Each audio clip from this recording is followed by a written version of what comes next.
और आदाब आप सबको। मुझे लगता है हम सब लोग रेडी हैं इस वक्त। हमारे नायब सदर जम्मू कश्मीर नेशनल कॉन्फ्रेंस जनाब उमर अब्दुल्ला साहब प्रेस कॉन्फ्रेंस करेंगे, आपसे मुखातिब होंगे। उसके बाद अगर कोई सवाल जवाब होगा तो आप सवाल पूछ के हम एक एक करके आपसे सवाल लेंगे।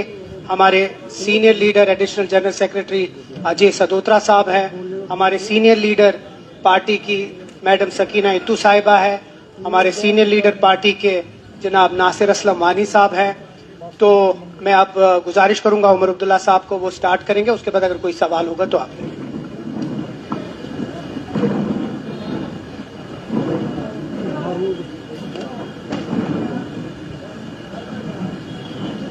मैं आप सब मीडिया के दोस्तों का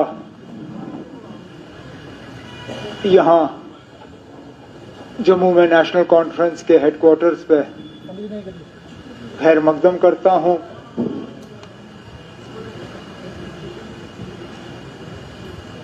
आज हमारी हुकूमत ने 1 साल पूरा किया है। वैसे देखा जाए तो ये प्रेस कॉन्फ्रेंस जम्मू के कन्वेंशन सेंटर में इंफॉर्मेशन डिपार्टमेंट की तरफ से ऑर्गेनाइज किया जाना चाहिए था, लेकिन कोड ऑफ कंडक्ट नगरोटा के बाय इलेक्शन के वजह से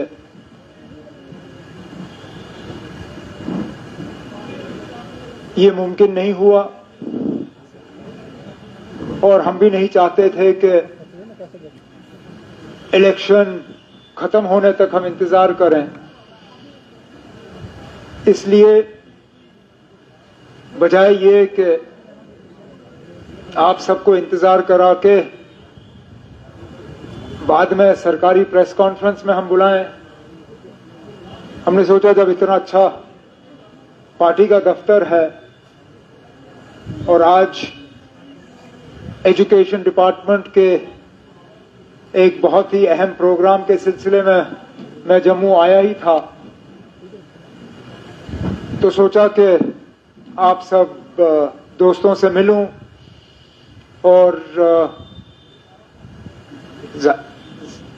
तनवीर ने तो कहा कि अगर आपके सवाल होंगे, मैं तो मान के चल रहा हूं कि सवाल ही होंगे।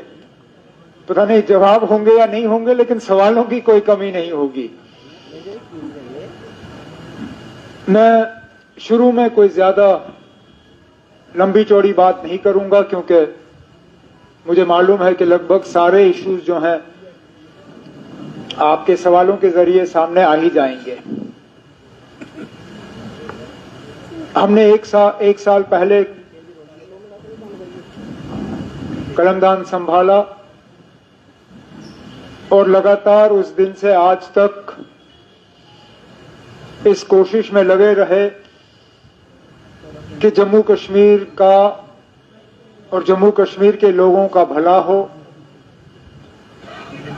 उनकी बेहतरी हो। मैं और मेरे काबिना के साथी हर मुमकिन कोशिश करके हमने तरक्की के कामकाज को तेज किया। लोगों के साथ इलेक्शन में किए हुए वादों को पूरा करने के लिए शुरुआत की। हमने जब लोगों से वोट मांगे या अपना मंशूर लोगों के सामने रखा, हमने 2 चीजों पर जोर दिया। एक ये कि यह हुकूमत 6 महीने की हुकूमत नहीं होगी, 1 साल की हुकूमत नहीं होगी, ये 5 साल की हुकूमत होगी। और इसलिए वो लोग जो हमारे मंशूर में लोगों के साथ किए हुए वादों को गिनना शुरू कर जाते हैं, और फिर कहते हैं ना इसका क्या हुआ, उसका क्या हुआ, इसका क्या हुआ।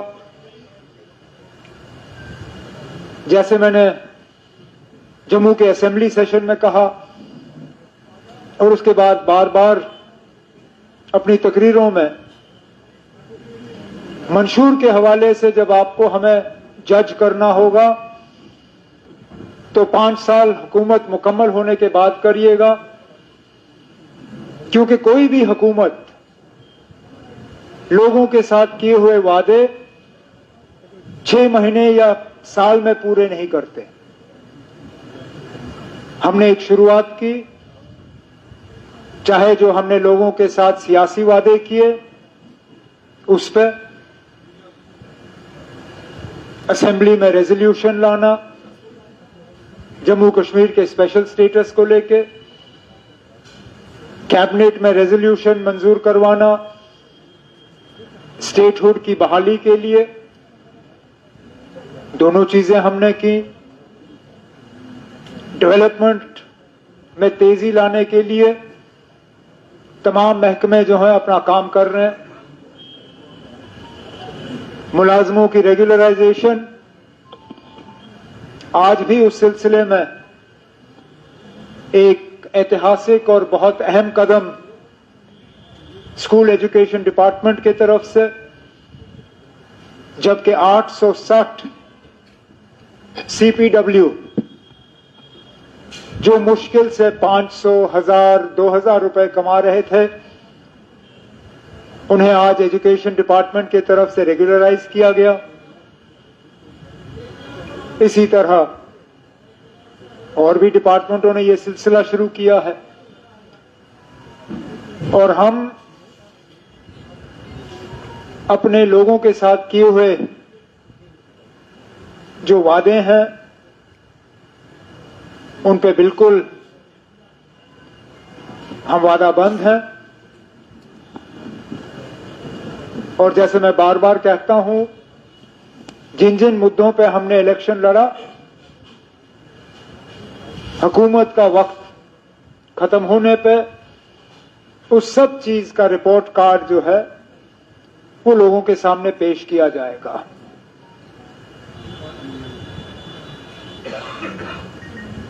यूटी के निजाम में काम करना एक अलग ही एक्सपीरियंस है।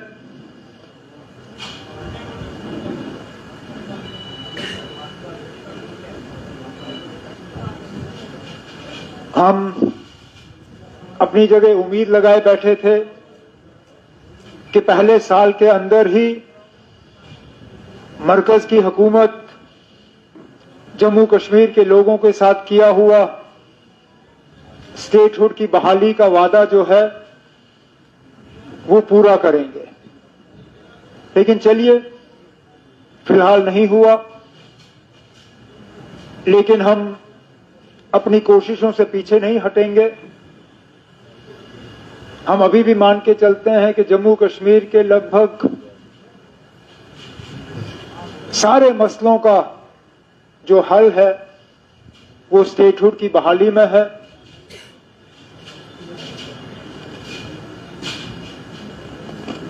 मैं एक बार फिर गवर्नमेंट ऑफ इंडिया, वजीर आजम और उनकी तमाम टीम को ये कहना चाहूंगा यहां जम्मू के सरजमीन से कि जो वादा हम सबके साथ पार्लियामेंट में किया गया, जो सुप्रीम कोर्ट के सामने किया गया, उसको पूरा करिए और जम्मू कश्मीर में रियासत का दर्जा जो है उसको दोबारा बहाल करें। अब इसके बाद मैं तनवीर से कहूंगा कि वो आप में से एक एक को लेके आपके सवाल लें और कोशिश की जाएगी कि उन सवालों का हम जवाब दें। उमर साहब, 2 सवाल थे मेरे। पहला सवाल ये है कि अभी महबूबा मुफ्ती ने एक स्टेटमेंट जारी किया है। उन्होंने कहा कि वो राज्यसभा इलेक्शंस में आपको सपोर्ट करने तैयार है, वो तैयार है आपको सपोर्ट करने के लिए, बट उसके लिए आप जो उनकी तरफ से जो बिल्स आएंगी असेंबली में, उसमें एंटी लैंड एविक्शन बिल है और डेलीवेजर्स को रेगुलराइज करने का जो है वो चाहती हैं कि उसको वो आप सपोर्ट करें, तो उस पर आपकी रिएक्शन चाहेंगे। और दूसरा, एक साल में आपने असेंबली में जब आपने एक बात की थी कि स्नो मेल्ट होगा, विंटर चला जाएगा और बाहर आएगी, तो एक साल के बाद आपको क्या लगता है, क्योंकि नेशनल कॉन्फ्रेंस अगर आपकी लीडरशिप है उसको चारों तरफ से हमले हो रहे हैं और ये भी कहा जा रहा है सज्जाद लोन की तरफ से, महबूबा की तरफ से और कांग्रेस की तरफ से भी इशारों में कि आप बीजेपी के नजदीक आ रहे हैं और बीजेपी के नजदीक आने के साथ साथ सईद आगारोला ये भी कह रहे हैं कि आप अलायंस को एक तरह से उनको भूल रहे हैं, तो एक तरह से कहीं ना कहीं आपको नहीं लगता एक चैलेंज है आपके लिए? स्टेटहुड आप खुद बोल रहे हैं कि नहीं है, तो इस पर भी आपकी रिएक्शन? जहां तक आप के पहले सवाल को लेके है, मैंने उनका यह बयान देखा नहीं।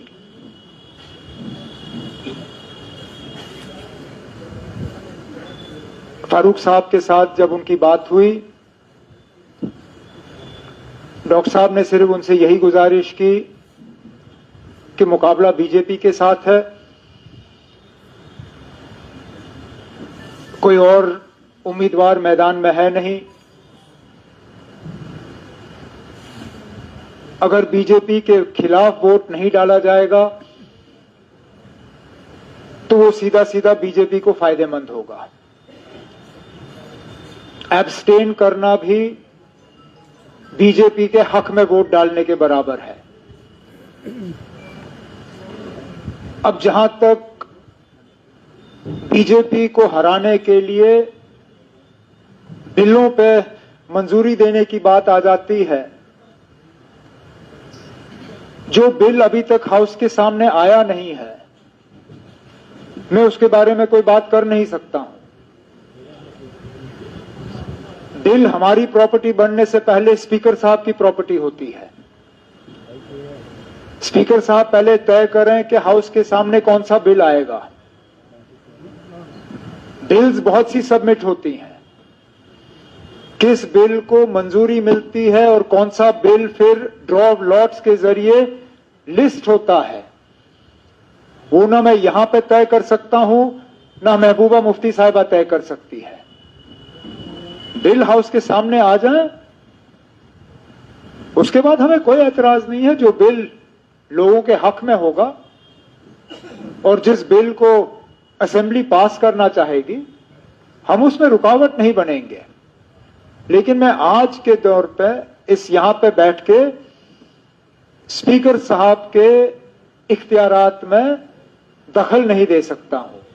इतना जरूर कहूंगा कि वहां से बिल अगर आ जाता है हाउस के सामने तो जरूर हम उस पर गौर करेंगे। हम किसी भी चीज को डिसमिस आउट ऑफ हैंड नहीं करेंगे। जहां तक आपके दूसरे सवाल की बात है,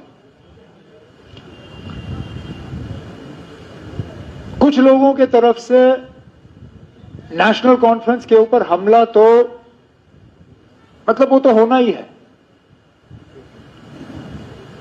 और मुझे इससे कोई घबराहट नहीं होती।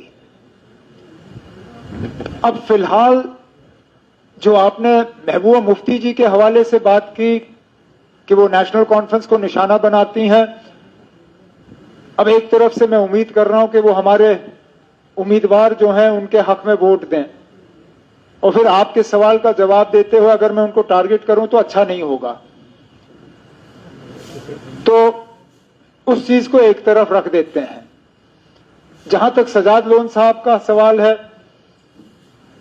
उन्हें भी हमने गुजारिश की कि वो इलेक्शन से दूर ना रहें, क्योंकि जैसे मैंने कहा, अगर आप नेशनल कॉन्फ्रेंस के हक में वोट नहीं दोगे, आप बीजेपी की कामयाबी के लिए काम कर रहे हो। और क्या सजाद लोन साहब हंदवारा में लोगों को यह बता पाएंगे कि उन्होंने बीजेपी की कामयाबी के लिए मेहनत क्यों की? इस सवाल का जवाब सिर्फ सजाद लोन साहब दे सकते हैं। जहां तक कांग्रेस के हवाले से आपने बात की, कोई दूरी नहीं है ना। राज्यसभा के इलेक्शन में 3-1 का फैसला हुआ। और मैंने खुद कांग्रेस के जनरल सेक्रेटरी के साथ दिल्ली में मुलाकात की और मैंने उन्हें समझाया कि पहले 2 सीटों पे देने का सवाल ही पैदा नहीं होता और वैसे भी जीत की सबसे बेहतर गुंजाइश तब होगी अगर कि चौथी सीट पे कांग्रेस का उम्मीदवार हो, क्योंकि पीडीपी हमारे साथ नहीं है लेकिन इंडिया ब्लॉक में कांग्रेस के साथ जरूर है।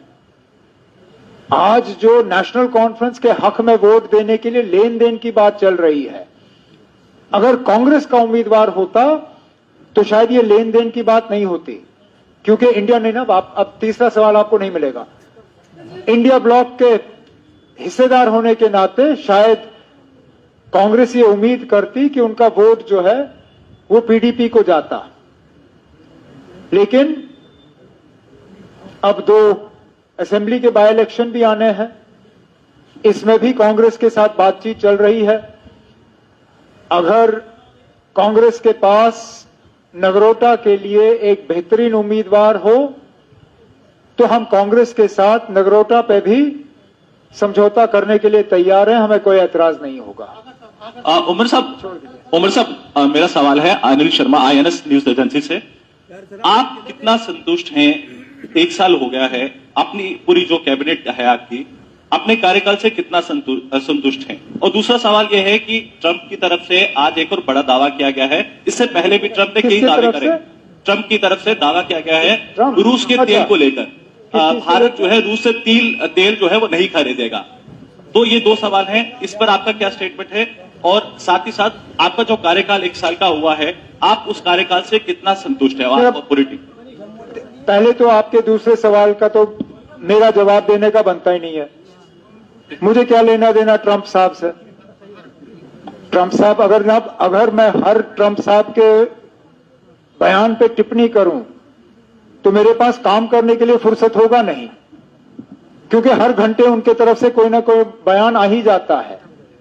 तो जहां तक ट्रंप साहब के बयान के हवाले से आप रिएक्शन चाहते हो, बेहतर होगा या तो आप बीजेपी से ले लें या मरकजी हुकूमत से लें।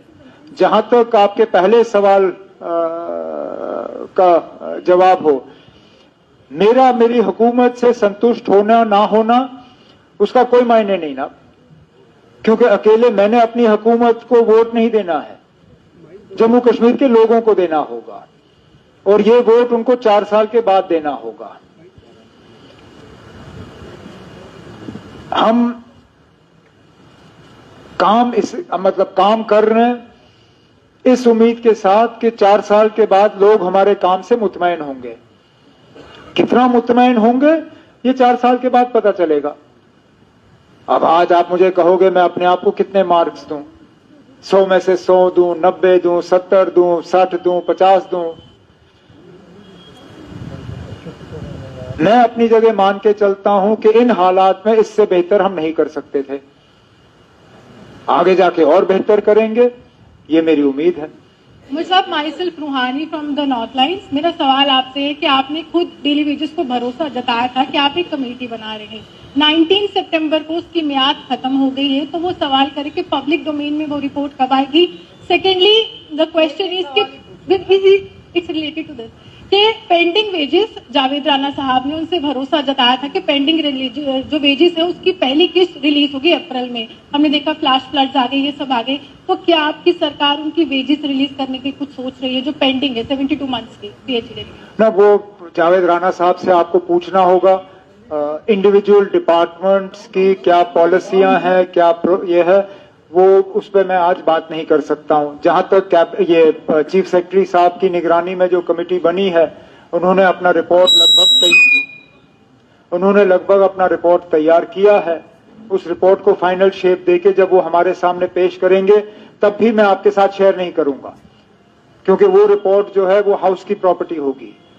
वो कमेटी बनी क्योंकि असेंबली में एक कमिटमेंट हुआ, तो सबसे पहले वो रिपोर्ट जो है वो असेंबली के सामने आएगी, उसके बाद फिर आप लोगों को दिया जाएगा। उमर साहब, हाल ही में सैलाब ने हमारे पर कहर बरसा दी है। जम्मू कश्मीर की हालत बहुत बद से बदतर हो चुकी है। क्या सरकार कश्मीर में फूड डोर्स के मसलों के ऊपर कहाँ तक पहुँच गए, क्या उनका कंपनसेशन मिल रहा है? जम्मू में पुल और मकान बह गए हैं, दरिया ने अपना कहर बरसाया, पुल चले गए, बस्तियां चली गई हैं। क्या स्ट्रेटजी अपनाई आप लोगों ने ताकि उनको रिलीफ जल्दी से जल्दी मिल जाए? आने वाले वक्त में बारिशों का सिलसिला दोबारा शुरू हो जाएगा, विंटर्स आने वाले हैं, श्रीनगर में बर्फ होगी, जम्मू में बारिश होगी, उसके लिए क्या आपने जब एसडीआरएफ और चीफ मिनिस्टर्स रिलीफ फंड के तहत जितना हम दे सकते थे और जो गाइडलाइंस के तहत हमें देने की इजाजत थी वो हमने दे दी। अब आगे जाके बाकी रिकंस्ट्रक्शन किस तरह हो उसके लिए मरकज ने अपनी एक टीम तैनात करके दोनों जम्मू डिवीजन और कश्मीर डिवीजन में भेज के हालात का मुआयना किया। खुद एग्रीकल्चर मिनिस्टर साहब भी जम्मू आए थे, उन्होंने यहां नुकसान का जायजा लिया। हम उम्मीद कर रहे हैं कि मरकज के तरफ से एक पैकेज रिकंस्ट्रक्शन के लिए हमें मिलेगा ताकि उस पैसे को हम जो नुकसान हुआ है उसको ठीक करने के लिए इस्तेमाल कर पाएंगे। नुकसान बहुत हुआ है, इससे कोई इनकार नहीं कर सकता। 350 से ज्यादा हमारे पुल बह गए, 3000 किलोमीटर से ज्यादा हमारी सड़कें तबाह हुई, एग्रीकल्चरल लैंड, खेतों में लगभग कटाई के लिए फसल जो तैयार था वो तबाह हुआ। कई जगहों पे मकान तो टूटे, मकान के नीचे जमीन बह गई। हुकूमत अब इस कोशिश में लगी हुई है और मैं उम्मीद करता हूं कि कुछ ही दिनों में वो कागजात जो हैं कैबिनेट के सामने आएंगे, जो हमने लोगों से वादा किया है कि जिन लोगों के मकानों के नीचे से जमीन बह गई है उनको 4 या 5 मरले का प्लॉट और उसके बाद फिर प्रधानमंत्री आवास योजना के तहत फाइनेंशियल असिस्टेंस और बाकी फिर एसडीआरएफ और गवर्नमेंट ऑफ इंडिया के असिस्टेंस के तहत मदद, ताकि वो अपने मकान जो है दोबारा कायम कर सकें। लेकिन उसके साथ साथ मरकज की हुकूमत से ये बात भी चल रही है कि एक सर्वे इस बात का किया जाए कि सबसे ज्यादा क्लाउड बर्स्ट प्रोन एरियाज कौन से हैं, जहां पे बादल फटने की अब गुंजाइश ज्यादा है, कहां पे हमें और ज्यादा इकदाम उठाने होंगे, कहां पे हमें अपना इंफ्रास्ट्रक्चर जो है वो बेहतर करना होगा। उसके लिए एक टीम ऑफ एक्सपर्ट्स आए जो कि यहां सारा कुछ देख के मौसमी हालात, ज्योग्राफी हालात, टोपोग्राफी, ये सारा देख के एक कॉम्प्रिहेंसिव हमें रिपोर्ट तैयार करके दे दें ताकि आगे के लिए हम अपनी तैयारी और बेहतर कर सकें। Sir, I am Himani Kandhari from JK news today. मेरा क्वेश्चन आपसे रहेगा, how long will NC wait for statehood and if how long will NC will wait for statehood as opposed to what is the alternative of not waiting for statehood? If not, मतलब if अगर centre promise नहीं पूरा करती है तो NC का क्या अगला स्टेप रहने वाला है? तब हमारे सामने तो सारे रास्ते खुले हैं फिर, लेकिन अब मैं उन लोगों में से नहीं हूं जो धमकियां देके कुछ हासिल करने की कोशिश करें। मैं अभी भी उम्मीद लगाए बैठा हूं कि बिना धमकी दिए हुए, बिना जम्मू कश्मीर में हालात खराब हुए, जम्मू कश्मीर के लोगों के साथ जो वादा किया गया है उसको पूरा किया जाएगा। जहां एक तरफ से आप हमारे जो मैनिफेस्टो में लोगों के साथ किए हुए वादे हैं उनका आप रिपोर्ट कार्ड मांगते हो और आपका मांगना सही है, वहां दूसरी तरफ से जब बीजेपी के दफ्तर में इस तरह के प्रेस कॉन्फ्रेंसें हों तो उन्हें भी पूछिए ना, जो वादे करके वो 28 सीटें जीते उनमें से सबसे बड़ा वादा तो स्टेटहुड का था। और मुझे आज भी याद है वो उन दिनों में हम लोगों को ताने देते थे कि नेशनल कॉन्फ्रेंस वालों को स्टेटहुड की बात करनी नहीं चाहिए, स्टेटहुड दिल्ली से आएगा, जम्मू या श्रीनगर से नहीं। तो अगर स्टेटहुड दिल्ली से आना है और स्टेटहुड का वादा जम्मू कश्मीर के लोगों के साथ बीजेपी ने किया था, तो वो वादा पूरा क्यों नहीं हो रहा है? बाकी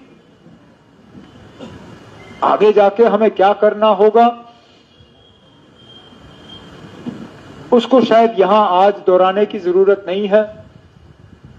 हालात उस तरह के बने तो फिर मजबूर होकर हम दोबारा यहां बैठ के एक प्रेस कॉन्फ्रेंस करके दूसरा ऐलान कर लेंगे, लेकिन फिलहाल वो हालात नहीं है।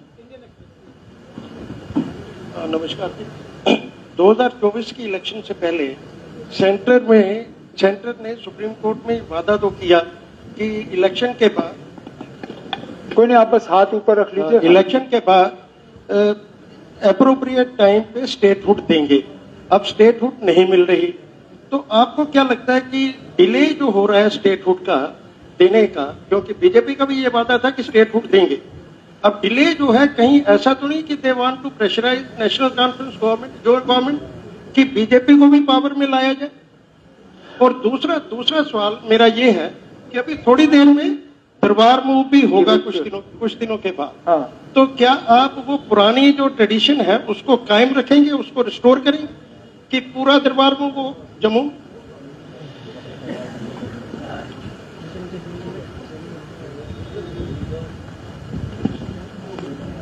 ये बड़े अफसोस की बात होगी अगर के जम्मू कश्मीर के लोगों को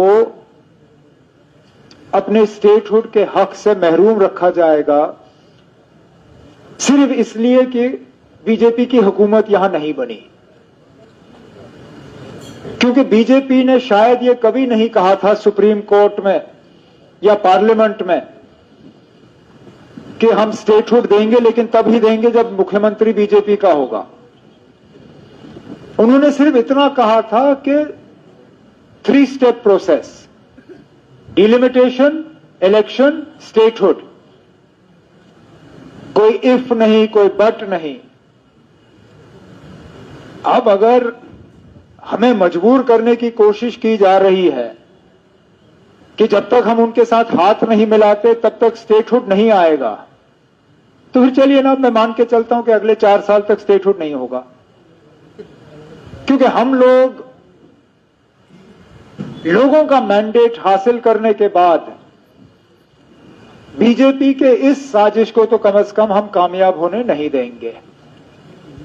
अगर लोगों को बीजेपी की हुकूमत चाहिए होती, वो 24 में बीजेपी की हुकूमत बनाते, नहीं बनाया। और हमारा कोई इरादा नहीं है कि बैकडोर से हम बीजेपी की एंट्री यहां कराएं। जहां तक आपने दरबार मूव के हवाले से सवाल पूछा, पहले तो मुझे यह बताइए ना, अब इस दरबार मूव को बंद क्यों किया गया? ये तो मतलब एक परंपरा रही थी, और वो भी 47 से पहले की। जो लोग हमें ताने देते हैं कि हम जम्मू कश्मीर की हिस्ट्री नहीं समझते, हम जम्मू कश्मीर के उन महा हस्तियों की जो है इज्जत नहीं करते, उनकी जो विरासत है उसको तहस नहस करने में तो सबसे ज्यादा रोल तो बीजेपी का ही रहा है। लेकिन हमने लोगों के साथ वादा किया था कि हम दरबार मूव को रिस्टोर करेंगे। कैबिनेट ने रेस्टोरेशन का फैसला जो है लिया, वो फैसला एलजी साहब के पास भेजा गया। एलजी साहब ने अपना दस्तखत उस फाइल पे करके वापस दिया। मैंने आज फुल दरबार मूव के लिए सरकारी फाइल पे जो है अपना दस्तखत डाला हुआ है, और उम्मीद करता हूं कि वो ऑर्डर जारी होगा, और जो पुराना दरबार मूव की जो रिवायत रही है उस रिवायत को हम रिस्टोर कर रहे हैं। उमर साहब, अपना चैनल कौन सा है वो बताइए। अर्ली टाइम से तौसीफ खांडे। तीन दिन पहले उमर साहब, 3 दिन पहले अल्ताफ बुखारी साहब ने प्रेस कॉन्फ्रेंस की। मैं थोड़ा सा विधानसभा चुनाव के ऊपर, जिन 2 सेगमेंट 2 पे चुनाव होने हैं उनके ऊपर आपसे पूछना चाहूंगा। बडगाम सीट पर उन्होंने कहा कि आगा रहुल्ला साहब इंडिपेंडेंट कैंडिडेट वहां से उठा सकते हैं। क्या हम ये मान सकते हैं या फिर ये ऐसा हो सकता है कि बडगाम सीट पर आगा रोहला साहब का अपना कैडर हो सकता है, आपका अपना कैडर हो सकता है? आप कुछ भी मान सकते हो ना। मैं कौन हूं तो आपसे ये कहने के लिए कि आप इसको नहीं मानो। आप अगर मानना चाहते हो आप मान लीजिए। जिस तरह से बयान आगा रोहला साहब भी कर रहे हैं। एक सेकंड, आप सवाल पूछो ना। आप सवाल पूछिए। यही सवाल है, क्या ऐसा हो सकता है या कुछ भी हो सकता है ना, कुछ भी हो सकता है। मैं यहां बैठ के कैसे कर सकता हूं ना कि ये मुमकिन ही नहीं लेकिन है। ये मालूम होने लगा है कि नेशनल कॉन्फ्रेंस बडगाम सीट पर 2 कैडर हो सकते हैं। ये मालूम होने लगा। किसको मालूम होने लगा? हम लोगों को मालूम होने लगा। आपको? तो फिर ठीक है ना। चलो थैंक यू। आपको अगर जम्मू में बैठ के बडगाम का इतना मालूम है जितना हमें श्रीनगर में बैठ के मालूम नहीं है, तो मैं क्या कह सकता हूं ना। फिर मुझसे ज्यादा आप बुद्धिमान हो। मैंने शुरुआत में ही अल्ताफ बुखारी साहब का जिक्र किया था। उन्होंने भी कहा कि आगा साहब वहां से इंडिपेंडेंट कैंडिडेट उठा सकते हैं। तो अब ना अगर रूहुल्लाह अल्ताफ बुखारी साहब के मशवरे के मुताबिक काम करना चाहते हैं तो उनको कौन रोक सकता है। लेकिन इस तरह का कोई असेसमेंट या इस तरह की कोई बात जो है हम ग्राउंड से नहीं सुन रहे हैं। अब अल्ताफ बुखारी साहब को एक शोषा डालना चाहे और उस पर आप जैसे लोग उछल कूद करें तो मैं कैसे रोक सकता हूं इस चीज को। Hi, Umar Saab. Umar Saab, my question is related to Darbar move. If you remember, once you had said that why should the Chief Minister, why should the ministers and bureaucrats move to Srinagar during scorching summers in Jammu, and why should Chief Minister, ministers and bureaucrats move to Jammu during harsh winters in Kashmir Valley? It should be the other way around. So what's your stand on the Darbar move issue as far as did you have a stand when the Darbar move was stopped?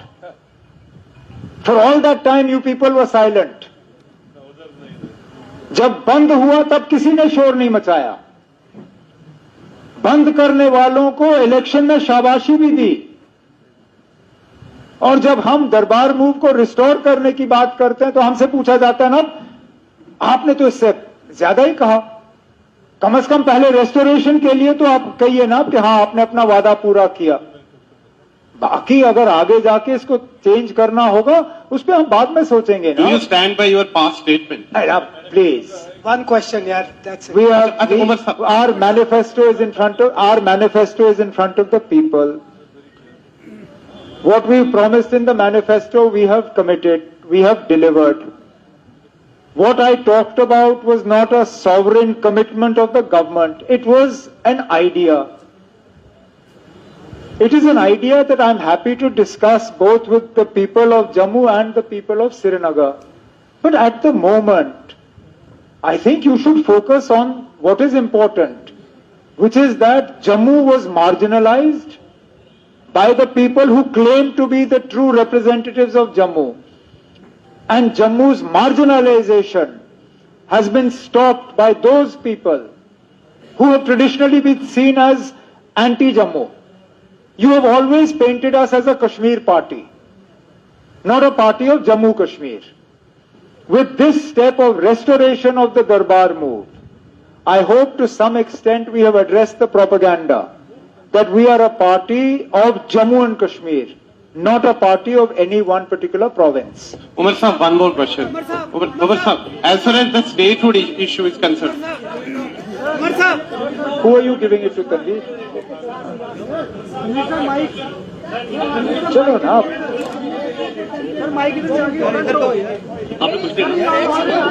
नहीं, आपका हो गया ना। ये नहीं ऐसे नहीं, not like this. One each ना। सर, दिवाली आने वाली है, क्या जम्मू कश्मीर को क्या? उमर साहब, सबसे पहले आपको बहुत बहुत बधाई कि आज आपकी सरकार ने यहाँ 1 साल पूरा कर लिया। जम्मू कश्मीर की जनता के हवाले से बात नहीं करेंगे, आपके सांसद साहब के हवाले से बात करेंगे। उन्होंने कहा है कि एनसी सरकार ने जो है वो जम्मू कश्मीर की जनता के एक्सपेक्टेशंस पर खड़ी नहीं उतरी और जो वादे चुनाव से पहले किए। सॉरी, ये किसने कहा? आगा सैयद रुल्ला मेहदी साहब ने कहा है कि एनसी सरकार जम्मू कश्मीर की जनता के एक्सपेक्टेशंस पर खड़ी नहीं उतरी है। ये आप उनसे पूछ लीजिए ना, मुझसे पूछ।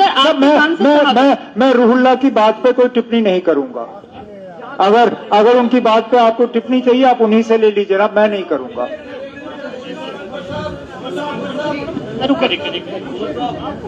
मुझे मत कहिए ना, he is conducting it, I am only answering. Sir, Neha Raina MH1 news channel से मेरा सवाल ये है कि थोड़े दिन पहले जैसे 6-7 तारीख को जो बारिश हुई, तूफान आया, तो किसानों की जो चावल की फसल जो है वो पूरी तरह से तबाह हो गई, तो उसके लिए आपका क्या मतलब, क्या सोच रहे हैं उनके बारे में और क्या प्रावधान है? जैसे मैंने आपसे कहा कि agriculture minister government of India वो खुद मौके पे यहाँ जम्मू आए, मेरे काबीना के साथी जावेद डार साहब उनके साथ थे। यहाँ पे जो लॉस ऑफ स्टैंडिंग क्रॉप दोनों जम्मू में भी और कश्मीर में जो हुआ है उसकी असेसमेंट की गई है। गवर्नमेंट ऑफ इंडिया से एक पैकेज हमने मांगा है, उम्मीद कर रहे हैं कि वो पैकेज मिल जाएगा तो हम किसानों में बांटने का काम करेंगे। सर, रिजर्वेशन में रेशनलाइजेशन की बात की गई थी, कोई भी सरकार, आपने कहा कि 1 साल में तमाम वादे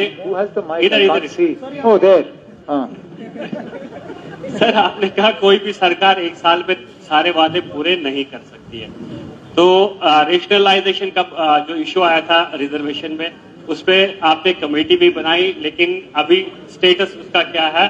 स्टेटस उसका ये है कि कल जो कैबिनेट की मीटिंग हुई उसमें कैबिनेट सब कमेटी ने अपनी फाइनल रिपोर्ट जो है कैबिनेट के सामने रखी।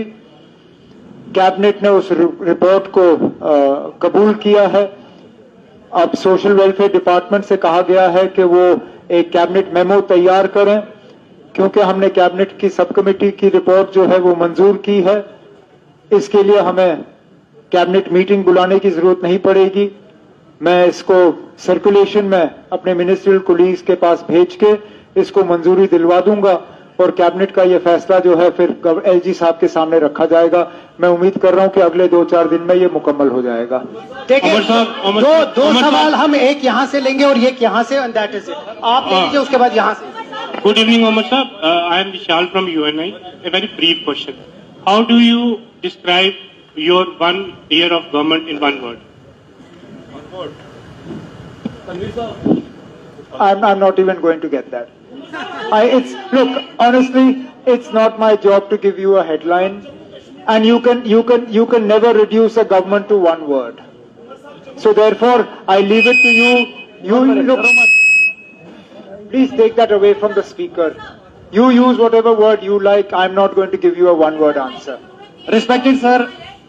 रिस्पेक्टेड सर, मेरा आपसे सवाल है। सबसे पहले अप्रिशिएट करते हैं सर कि आप प्रेस कॉन्फ्रेंस देने आए 1 साल मुकम्मल हो गए, तो उम्र दराज मांग कर लाए थे, 4 दिन 2 आरज़ू में कट गए, 2 इंतजार में। सर 1 साल सरकार बनी हुई है और सरकार को बनकर 1 साल हो चुका है। सर कैसे देखते हैं आप अपने ऑफिस में और LG साहब के ऑफिस का जो एक गैप था, क्या वो ब्रिज के तरीके से वो गैप पूरा हुआ?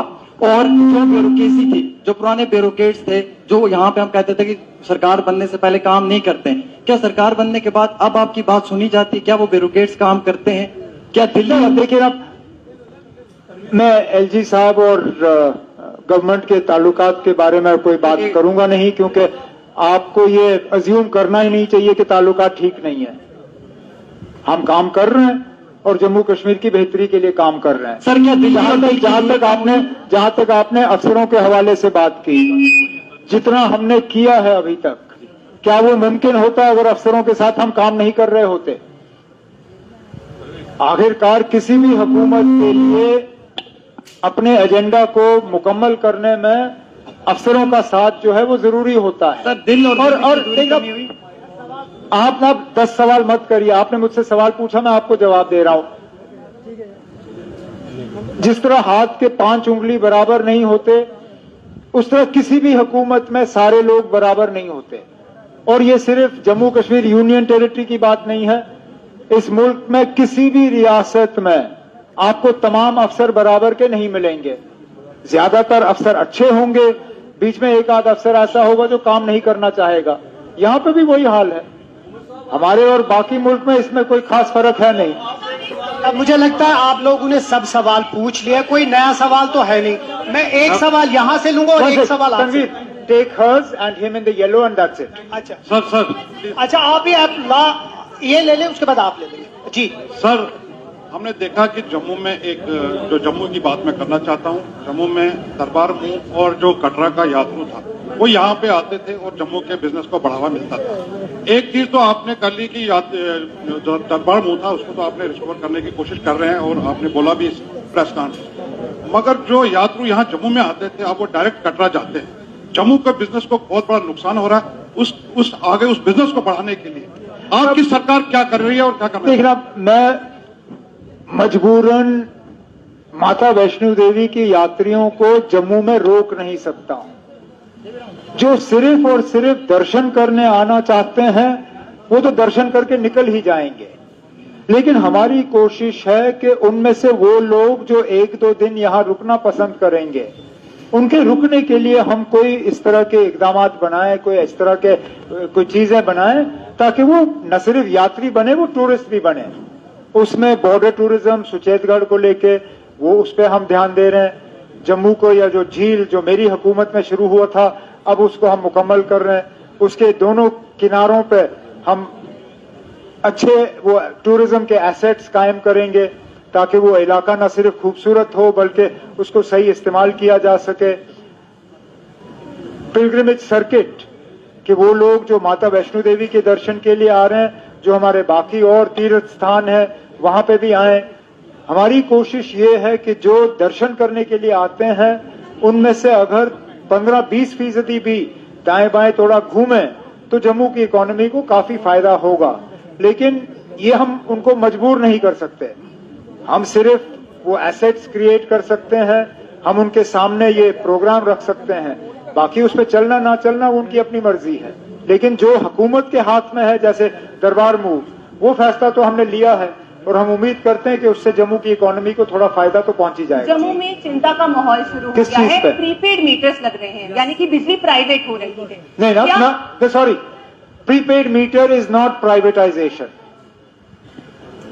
Prepaid meter is not privatisation. Prepaid meter is only a meter. जब आप अपने प्रीपेड स्मार्टफोन से, please take it away from the speaker, जब आप अपने प्रीपेड स्मार्टफोन से परेशान नहीं होते हो तो आप प्रीपेड बिजली मीटर से परेशान क्यों हो? है तो वही चीज। आप पहले पैसा भरते हो फिर मोबाइल इस्तेमाल करते हो, बिल्कुल इसी तरह आपके यहां मीटर लगेगा, आप पैसा भरिए और बिजली इस्तेमाल करिए, इसमें परेशान होने की क्या। और मैं माफी चाहता हूं, आपके सवाल से ऐसा लगता है जैसे ये मीटर सिर्फ जम्मू में लग रहे हैं। ये मीटर सब जगह लग रहे हैं। मेरी बहन के घर में गुपकार पे इसी तरह का प्रीपेड स्मार्ट मीटर लगा हुआ है। मेरी आंटी के घर पे बिल्कुल मेरे घर के दूसरे तरफ उनके घर में प्रीपेड स्मार्ट मीटर, वो अपने फोन पे चेक करती हैं कि क्रेडिट बैलेंस कितना है। जब कम होना शुरू हो जाता है वो अपने मीटर में और पैसा चढ़ा देती हैं और बिजली इस्तेमाल कर जाती हैं। अगर मेरे रिश्तेदार ये कर सकते हैं और उन्हें कोई परेशानी नहीं है, आम यहाँ बाकी लोगों को इस चीज की परेशानी क्यों? उमर साहब एक नरेटिव जो है, यार आपको बोला मैंने इसका ऑडियो। उमर साहब एक नरेटिव जो है वो जम्मू में सेट होता दिख रहा है जब से आपकी सरकार आई है, ऐसा माना जा रहा है और कहा भी जा रहा है, ऐसा माना जा रहा है और कहा भी जा रहा है कि स्टेटहुड के पीछे बाकी कोई काम नहीं हो रहे, इसलिए आपकी सरकार जो है स्टेटहुड दोहराती है बार बार। इससे आप कितनी वाकफियत रखते हैं?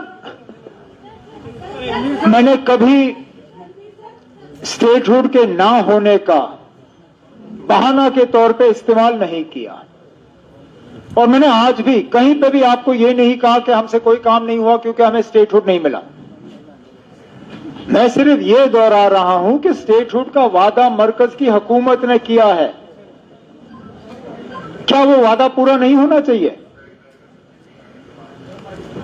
आखिरकार चाहे हमने सीटें जीती या बीजेपी ने सीटें जीती, स्टेटहुड का वादा तो था ना लोगों के साथ। लगभग 90 मेंबर असेंबली में आप मान के चलिए कि 60, 70, 80 के करीब जो है उन्होंने स्टेटहुड का वादा किया है लोगों के साथ। क्या मरकज की हुकूमत को वो वादा पूरा नहीं करना चाहिए? लेकिन मैंने कभी स्टेटहुड को बहाने के तौर पे इस्तेमाल नहीं किया, ना आगे जाके करूंगा। लास्ट क्वेश्चन है, जिनको बोलना है बोलने दीजिए। देखिए ना, one sec Tanveer, one sec wait.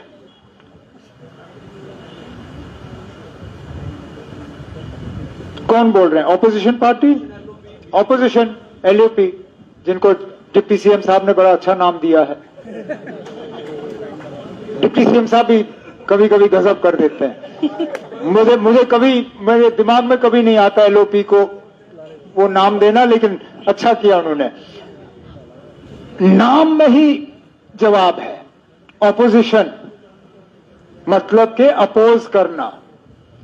आप कैसे उम्मीद करोगे कि जिसका काम है ऑपोजिशन करना वो हमारी तारीफ करेगा? उनका सारा कुछ तो उसी में है, टाइटल में। That's why I am a minister, he is the opposition. मेरा काम है काम करना, उसका काम है अपोज करना। वो अपोज करता रहे, मैं काम करता रहूंगा, फर्क इतना ही है। ऑनरेबल सीएम सर, नमस्कार। शुक्रिया, थैंक यू, थैंक यू। अब प्लीज चाय पीछे बहुत बहुत शुक्रिया।